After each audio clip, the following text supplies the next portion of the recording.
Welcome to Our Next Existence by Katie and the Chorus. I'm Katie, former technology strategist turned reluctant spiritual medium, and I channel messages from the Chorus, a group of beings just beyond our sensory perceptions who are loving, expansive, and who greatly enjoy sharing their perspective of us.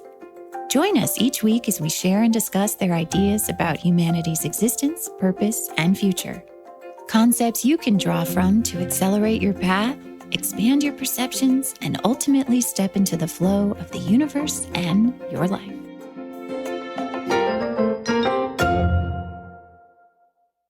I've been having a very important day today. This morning, I went down to the beach for a walk, and Florida, or I guess this part of Florida in September, is very rainy. It's all sea mist and wind and sprinkles and clouds. And I went down to the beach this morning. It was one of those magical moments where I was getting rained on, and yet somehow the sun was also shining on me. I heard the frogs in the seagrass. The waves were crashing on the beach, bigger than usual because of these recent storms. And a rainbow, a full rainbow, arched over the entire beach, and right underneath the pinnacle of the arch was a slightly less than full moon. And I jokingly said to the chorus, "What planet am I on?" It just felt otherworldly, beautiful. The white sand beach, the turquoise water, the rainbow, the moon, the thunderheads, the sunshine. It's incredible. It's here. It's right here. Then I got to have a very great conversation with an old friend about how she has been experiencing awakening and things that she's been moving through, which clarified for me all sorts of things that I've been moving through. And in a little while, I need to change clothes and go pick up my son because there is an epic squirt gun battle planned for after school. You might say, "Katie, I would love to have a day like that. That sounds amazing. I have been working so hard. I am so stressed. There are so many things happening." And this is where I would say, well, I wasn't being sarcastic when I said that this is a very important day. These things, these experiences of deep connection to the natural world, to each other, of joyful play, are truly the most powerful, the most allowing energies that we connect to at this juncture. It used to be much easier for me to cast aside that idea, to get the things done that I needed to, that my mind was screaming at me that I needed to get done. That voice felt safer. That voice felt more logical and experienced. And it was so much easier to follow that than it was to disregard it and go off for a day of leisurely beach walking and squirt gun fighting. This is an interesting juxtaposition because the chorus often talks about ease. And I look back at the trajectory that I've had to this point, and I say to myself, if I were using an ease barometer, it was easy to follow the loudest voice within me that said I had to get these things done. It was easy. It didn't take hardly any thought or awareness or challenging or questioning or wondering or doubting that voice. And today it's easier, but not always perfectly easy to ignore the things that I think should be done or to recognize that I have forgotten things that I at one point thought might be important to get done, to take those walks, to have that fun, to be playful. It's not always easy. But you know what was easy? Working my ass off till I burnt out, coming to a place of recognizing that that wasn't working anymore, asking questions about what else could be possible. All those things were easy because I had never planned on them. I had never thought that they needed to be done or accomplished. I was just rolling through life, experiencing it and being brought about to the next greatest mystery. We really can't mess it up. Wherever you are on your journey of recognizing that maybe some things have gotten easier over time, but there are still things that you wish were, ultimately, we are all heading in this direction. We are redefining what ease is. We are constructing and embodying new things that come to us naturally.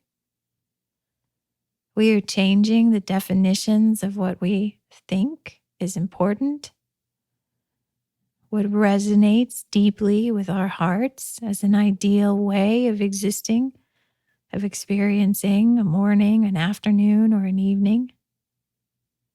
And in all of this redefining and building, time is stepping into the background.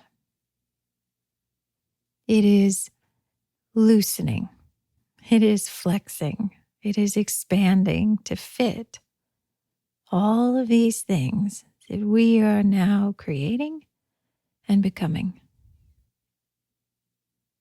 If you feel like there's something you got to go do right now, but you really wish you had time to listen to this episode, know this, that from a certain perspective, this podcast episode and these messages are a version of manifestation which reflects your growing expansion. What manifestation awaits you if you go and accomplish those things? Well, that's for you to experience. But the point is this: the expansion is assured, the growing ease is already underway, and we all have the power to select the different flavors and ways that we experience the incredible energy of creation. So, go get done what needs to get done, or stay here. Or who knows, maybe both.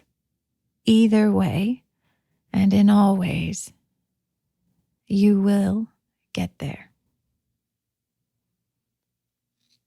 In the first part of the episode, you'll hear directly from the chorus themselves, and then afterwards we will discuss. Have fun.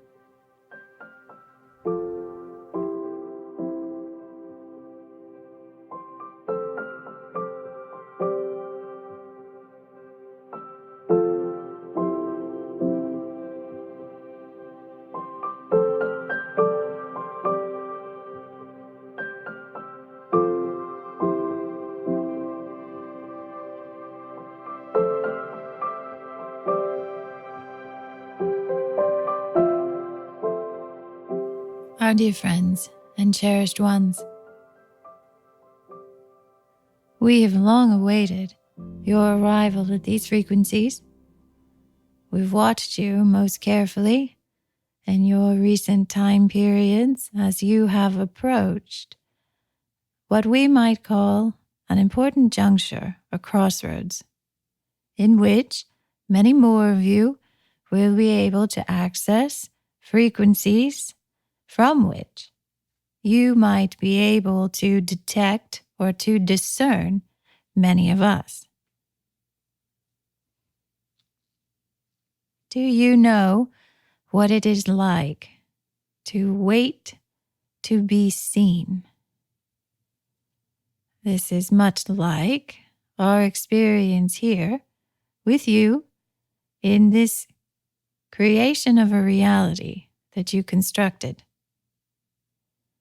we did not understand or perhaps know this concept prior to our arrival here. It has been an uncanny experience for us to recognize another and yet to be energetically disconnected, to be unseen. This may surprise many of you to discover that while there are some who have participated in deceit and disguise in your game, as we often call it, there are many of us who did not attempt to disguise ourselves, but by way of the energetic experiences that you have had here, were unable to see us. As you have continued to progress through these frequencies to this juncture, many more of you have been able to perceive many more of us. By our view, it is not we who have changed. It is you all. Your perceptions are changing, and of the many new things that you will see and experience, we are one of them. It may be that you do not understand us in an instant, and that is all right. We have a different understanding of time, are less affected by it. We are in no rush. You do not need to run to get your cameras or to stay there as long as possible, lest we disappear. Truly, for many of us, we have attempted to remain in your perceptions for as long as possible. There is, in some ways, no other place we would rather be. We have attempted many ways of showing ourselves to you.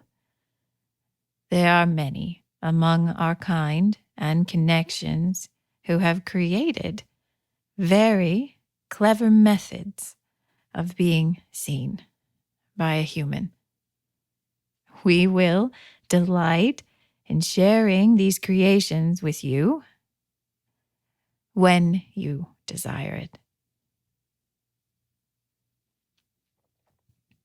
But now, joyfully, we find that we need fewer and fewer inventions, that there are amazingly many of you who can glimpse us. We wish to assist the sensations of fear that we often detect in your kind when you perceive us. We have tried to improve the ways in which this unfolds, and ultimately, we find that the less we do, perhaps the better. It is all right to tell us what it is that you prefer in those moments.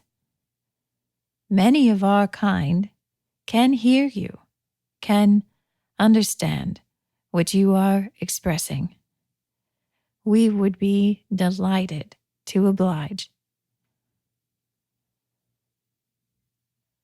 It is our greatest wish to continue to see and understand humanity, and to be seen and known by you. We look forward to all the events ahead in which we may welcome you into the resonance, the purview of the many who have been waiting for you. We love you infinitely.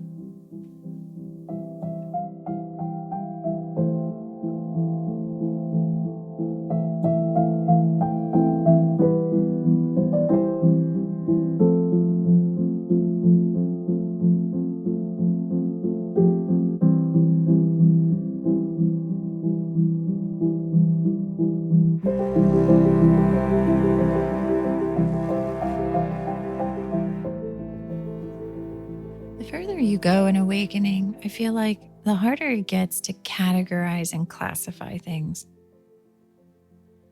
I spend a lot of time on the internet, on Twitter and other social networks, trying to understand experiences that other people are having, to sort of just gather more data, gather more variety and more flavors of things to help me understand all the beings that I have been encountering and connecting to. This is not the greatest way to go about it because it's hard to know if someone who's posting something really experienced it or if it's just something they made up for fun to post. So instead, I've turned it into a bit of a game where as I scroll through Twitter, maybe I'm following like hashtag UFO Twitter or hashtag whatever weird thing it is that I've recently encountered. As I scroll through it, what I do is I wait for a sense of knowing to crop up inside of me. This is the same knowing spot that we talked about in last week's episode a little bit, where I reach for that frequency and the first word comes through. Now, I can jump off of that track with the first word and start to imagine what would come next. And there are aspects of expansiveness to that. But I find it's been much more rewarding, you could say, and perhaps even more challenging to just remain present and allow whatever words are about to come out of me to come next. It is a direct access to what I call the knowing place. It's a felt sense of, I know this, I have a connection to this. And then the words are just sort of an afterthought. They come out as a result of that connection. So as I scroll through Twitter, I try and see if I can feel that place respond as I look at different posts. I think I may have expected in the beginning that it was like a little like red light, green light button. That as I would scroll, it'd be like red light, green light, red light, red light, red light, red light, green light. As in the truth of it or the veracity of it. I don't know. It was a very five senses way of understanding sort of a true false barometer inside of me. But instead, what I've found is that it doesn't need to judge the entirety of the internet for me to figure things out. It's directional, not evaluative, not judgmental. So I will find that I scroll. And sometimes I scroll, my thumb keeps going, and then my thumb will stop on a particular tweet. And that tweet could be on any topic. Sometimes it's just an inspirational quote. Sometimes it's a really silly animal video. Sometimes it's, I don't know, a UFO or a news story. And the response within me will be very clear. Like, yep, absolutely. That is definitely what that was. It's a confirmation. It's a validation. It's a connecting between things in my life that I have been starting to understand or play with or move through. As we talked about in season 1, we used to joke about this in terms of large data sets. When you start to get into bigger and bigger and bigger collections of a thing, it starts to feel futile to look at the whole collection and then decide what you like best. Imagine going to a shopping mall to look for a pair of shoes that is the size of the Milky Way galaxy. If someone said, go ahead and have a look, it might feel a little ridiculous to even try to look at that many shoes. So then the question becomes, how do you choose? How do you navigate spaces that are that vast, energies that are that vast? Well, when I connect to the knowing place, somehow my thumb knows exactly where to go. I am not the arbiter of Twitter. I have no idea what to say about most of the things I see on there. Sometimes I don't even feel a response to the most inflammatory of tweets that are out there. I got nothing. But when my thumb lands on those tweets that it finds from the knowing place, the sense of connection is phenomenal. Of course, you don't have to just rely on your thumb. This is a sense that we know well and we started to talk about last week, which is synchronicity. Those inspired moments where you feel like you'll just go turn that on, or maybe go look and see if that's there, or open up the front door and see what the weather looks like. These are different movements in the way of expressing that vaster connection from that knowing place. So now I don't always just scroll through Twitter. Sometimes I pick up my phone and go straight into an app, and the most recent post in that app just happens to be something that connects in a very meaningful way to something that I am starting to understand. So now I'm starting to feel this in big and small ways across movements that I make throughout my day, on my phone, or even choice of words in a conversation. The conversing part has been the most challenging because I feel that perhaps we had a large amount of beliefs of limitation that constrained our abilities to communicate with one another, being that, as we've talked about a lot this season, connection with the infinite, with the universe, with ourselves is the basically kickoff point to this experience that we destroyed. It is a very powerful expression of limitation. And so, what better way to experience that than miscommunication? According to members of the chorus, answers are heavy on the ground all around us. We are surrounded by fascinating perspectives to the things that we are trying to solve or are struggling with. However, our inability to connect with diverse perspectives and to get out of our one at a time thinking is a large part of how we continue to energize our struggle, we could say. It's our way of focusing on one kind of answer or on missing the one kind of answer we think we have to have.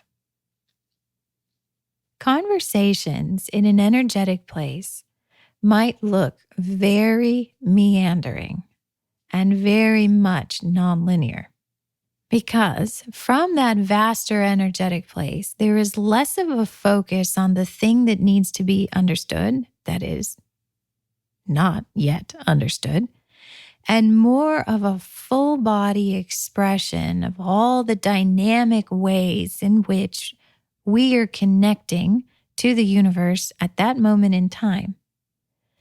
The response from the other party or other parties would be something akin to a very dynamic and fluid way of conversing that is very nonlinear also.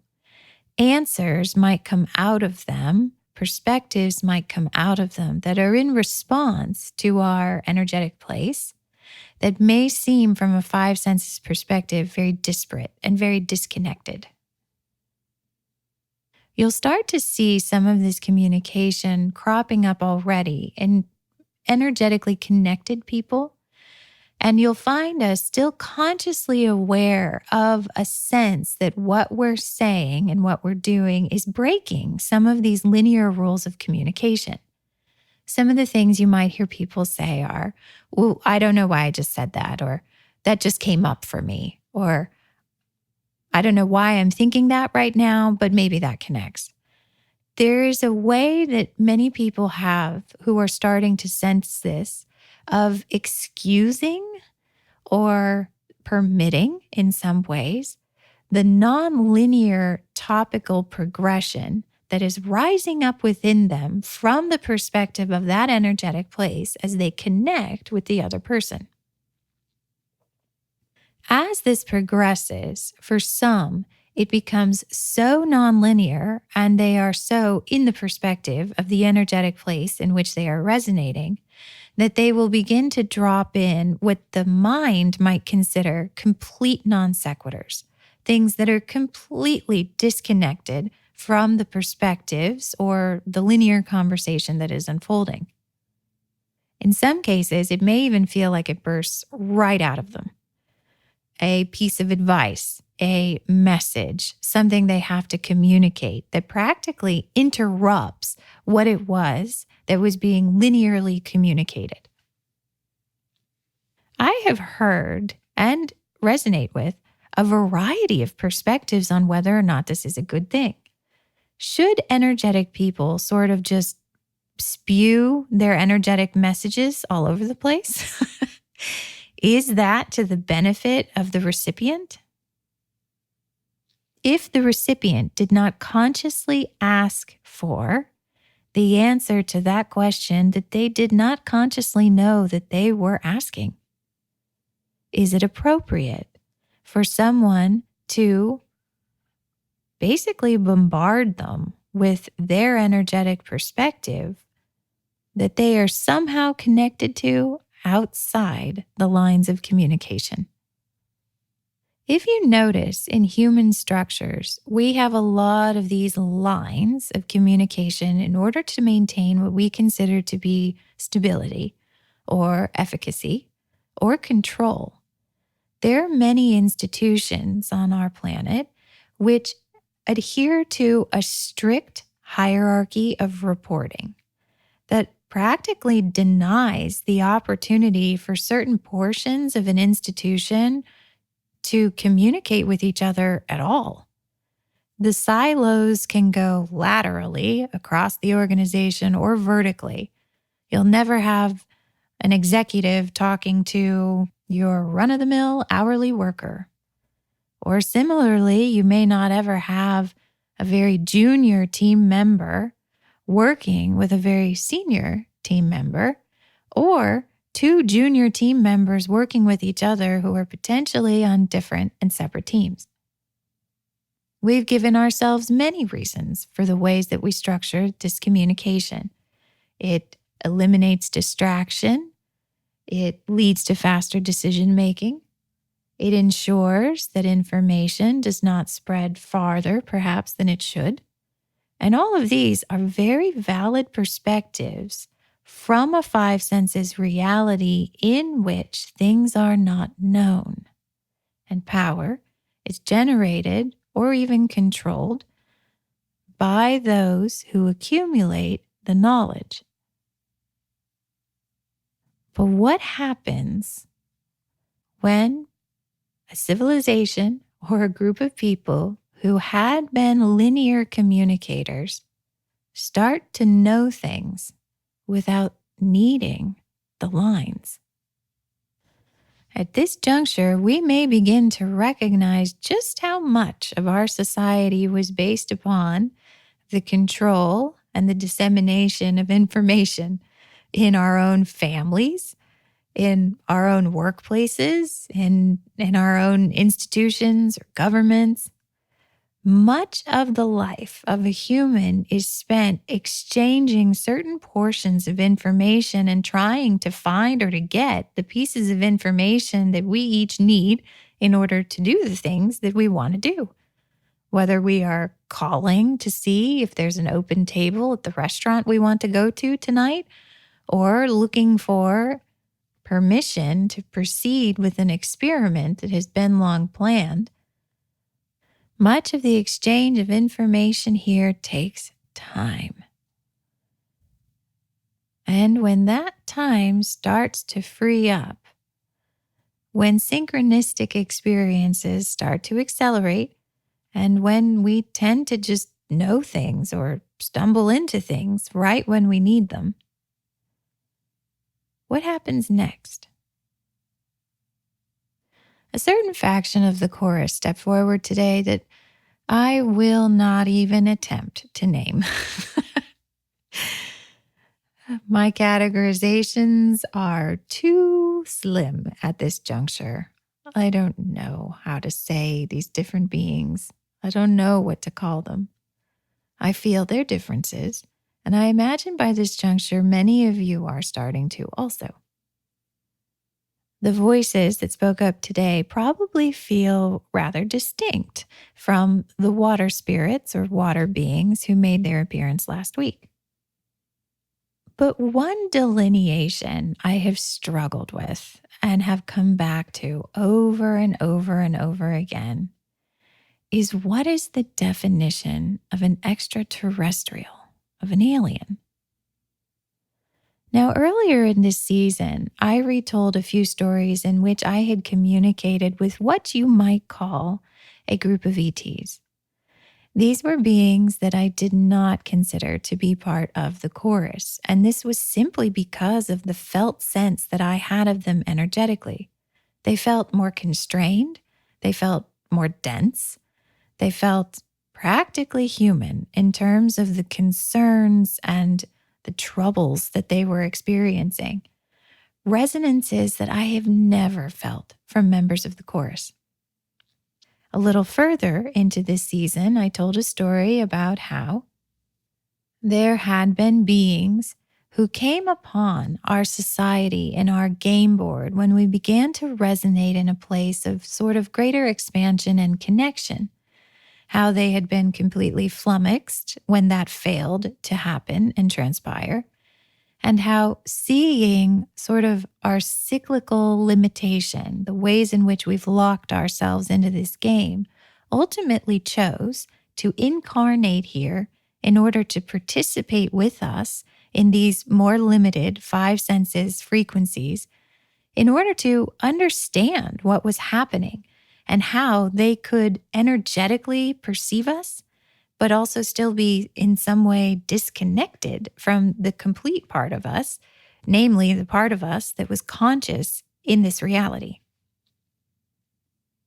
These I would not necessarily classify as ETs because they are of an energetic place, are conscious of that energetic presence and of the history that they've had with us here, in which members of their families have chosen to incarnate in the five senses reality in order to understand it, in order to participate, and in order to assist us ultimately in awakening and in reconnecting what they viewed as a schism in our consciousness between the energetic parts of us where they resonate and where they recognized us, and the five senses conscious parts of us. But an interesting question remains. If I encountered one of these energetic beings in this conscious perspective that had incarnated here, Would I recognize that other being? Would he or she or they look human to me, or might they look like something else? Are they totally incarnated in my game, or are they incarnated in a different way of looking or behaving in our game? At this juncture, you can kind of feel how the five senses gets really tripped up really quickly. These are vast energetic concepts, and it's not quite clicked into place yet in terms of a five senses definition. It's so vast and it's so varied, and it's really hard to just be like, oh, and this is what they look like, especially when we don't have a lot of unusual examples of what stuff looks like. I mean, ultimately, we're still limited to the spectrum of visible light, which, I mean, according to an infinite universe, isn't that much. The chorus at this juncture suggests something along the lines of looking to beliefs as a way of expressing sort of the differences that we are starting to feel in these different classes of being, different types of being that we are starting to encounter. One way that you could start to play with this is a topic that we've covered a few times in recent weeks, which is the concept of death. From a classic human perspective, historically speaking, death was a function of reality and the universe. It was something that was mysterious, but practically inescapable. Today, we're coming to a vaster understanding of our choices to incarnate here, to be here, to participate here. And we are questioning the idea of death, the concept of death, that there is a wall or a veil between our living day-to-day existence in these lifetimes and other places. We have various ideas of what these other places might be. Some call it heaven, some call it hell, some call it other frequencies. But this is a vastly different ability to contemplate in an open and sort of wondrous way, how did this all work? As opposed to a knowing somewhere within you, a certainty that death is just a way of life. This felt sense of difference in resonance is a felt sense of difference in beliefs. Because, according to the chorus, our resonance with these frequencies was the first step, and beliefs were the first manifestations of those things. So ultimately, when the chorus is saying, well, look at your beliefs, they're also sort of simultaneously saying, well, check out the underlying resonance. And that might help you to experience a vaster perspective of what you're encountering. The energetic beings who chose to incarnate here have a very different perspective on death than one of us who is just sort of in it and in the game. They see it as a function of the creation of our reality. They do not invalidate it, but they see, perhaps more importantly or more critically to our existence here, the beliefs that kept us trapped in a cycle of forgetting and reincarnation and limitation. In that energetic place where I connect to them, they hold that perspective. And therefore, I view them as being different than a physical being, myself, or an extraterrestrial that can experience death without choice. That classic way that we all sort of move on to vaster frequencies here, which is that something happens, either gradual deterioration that's out of our control or something else that's out of our control, and we ultimately pass on. Let's take another example. Let's pretend you and I are standing on a big open field together, and there are two beings in front of us. Now, neither of them look human. There are visible differences. Maybe their shape is not exactly humanoid, or they have an extra digit, or they have a different type of skin or a different looking hair or any number of differences that you can imagine between us and them, and then also between perhaps the two of them. And I say to you, which one of these is an extraterrestrial?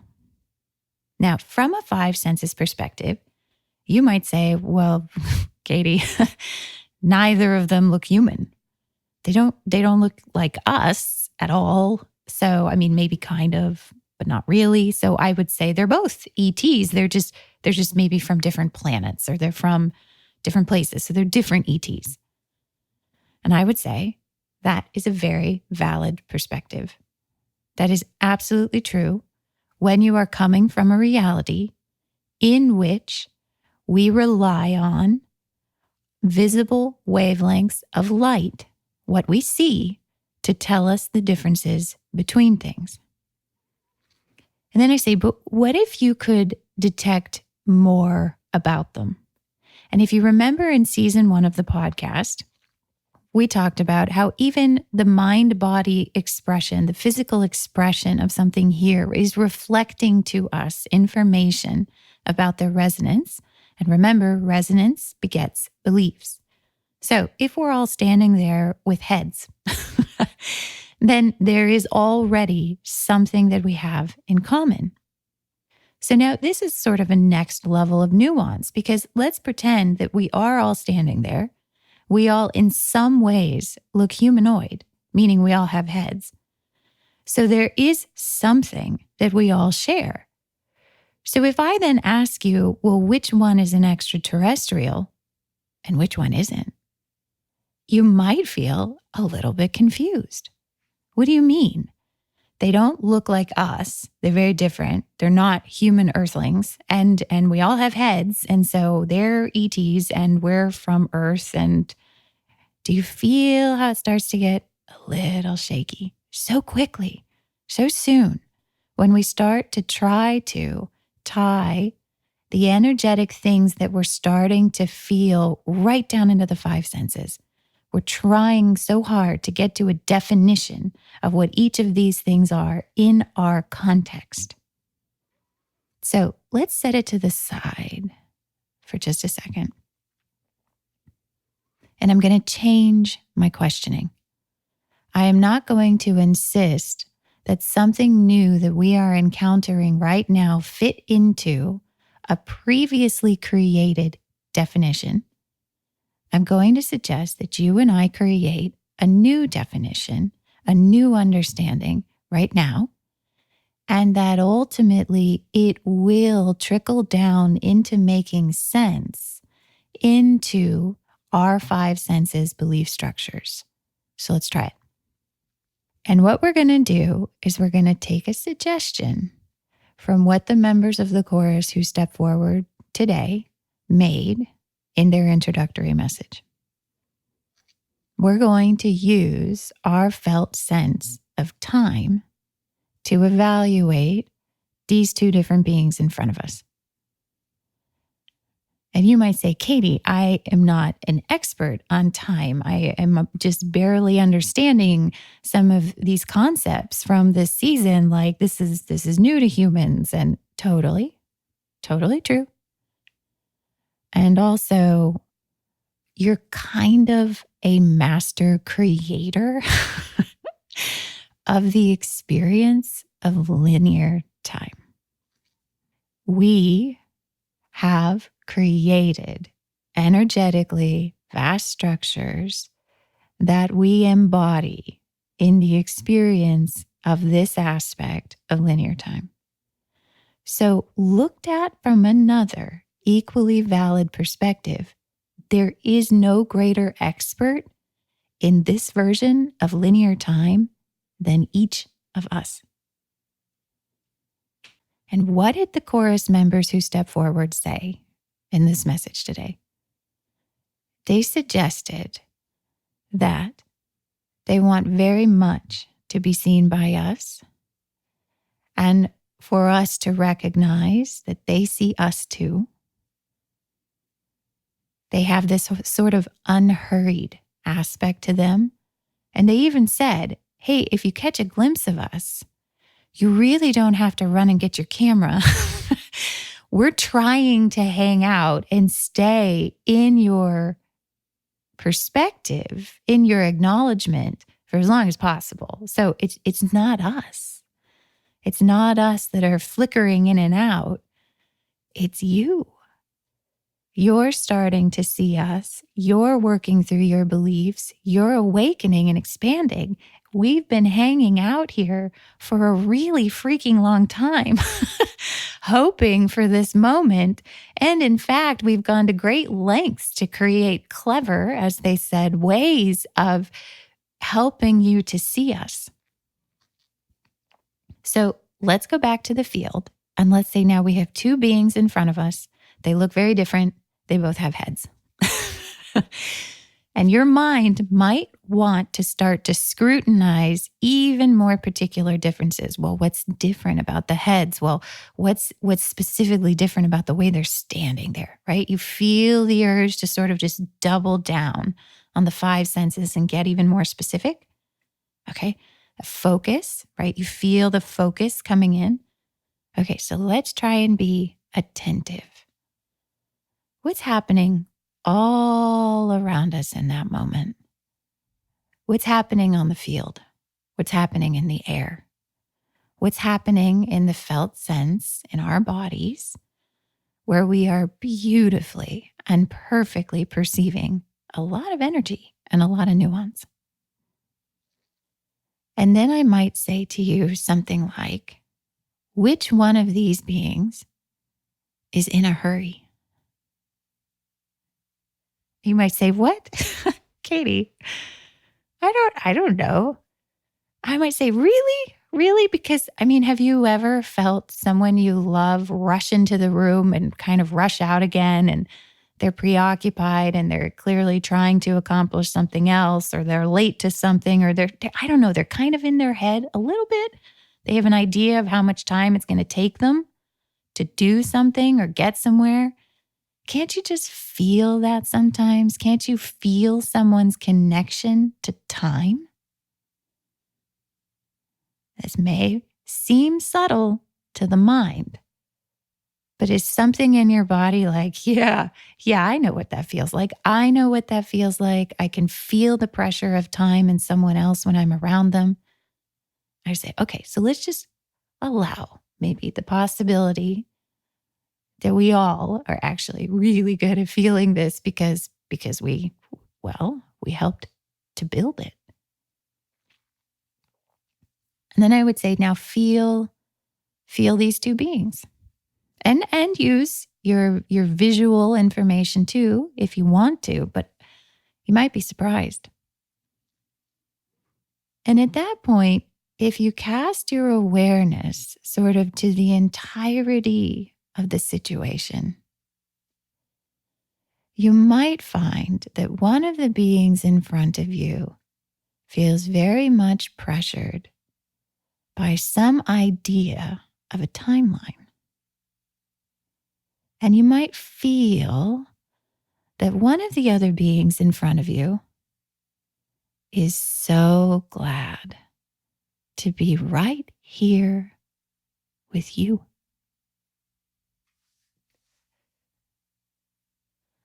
That the time-based being seems to sense that there is a culmination of something coming, that there are more things that need to be done and managed and worked on, and that part of them is connected to this other idea.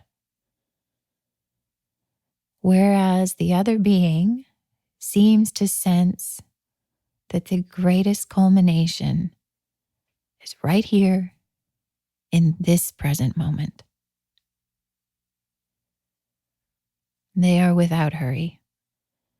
They are without agenda. They are open and curious and interested and welcoming, and so very glad. These are beings who hold a much softer connection to linear time because they have come to us from outside of our concepts of linear time.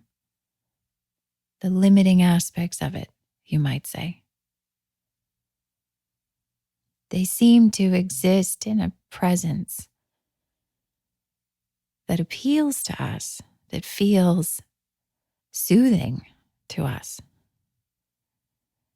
Because ultimately, it is a reflection of the frequencies that we have expanded to, on which we have been able to rendezvous with them.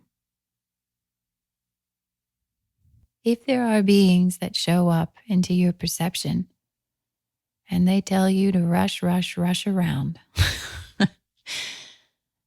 then you know something that you had in common with them.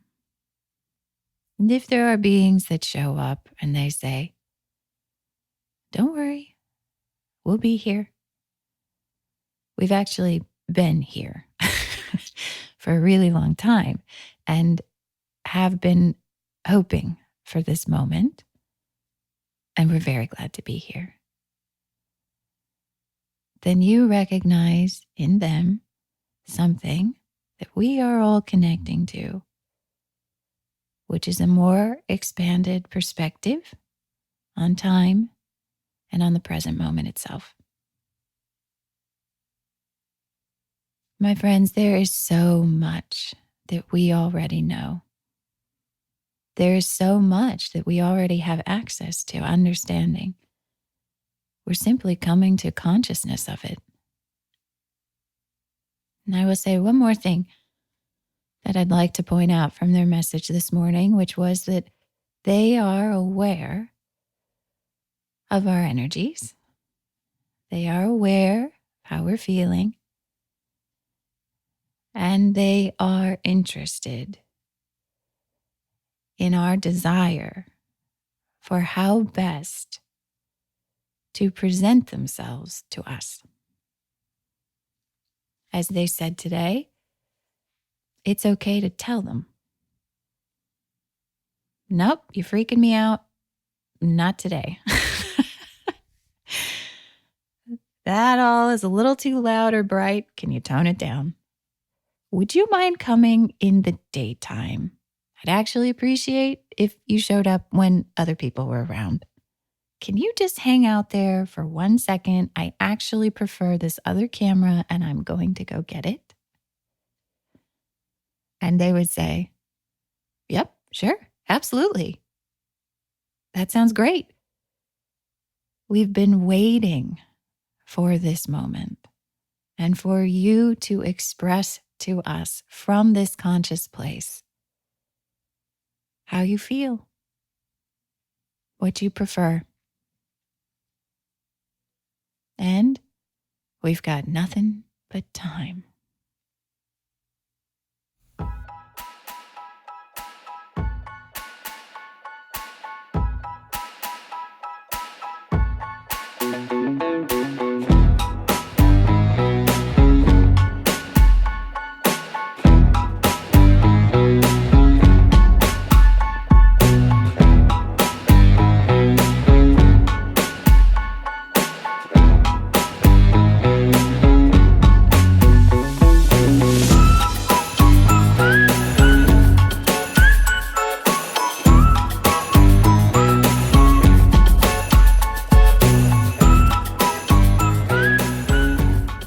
Thanks so much for listening. We hope you found these messages to be helpful. May they accelerate you on your path wherever you'd like it to go. For more information on The Chorus and I, our podcast, book, or how to get in touch with us, visit katieandthechorus.com. Thanks again. See you next time.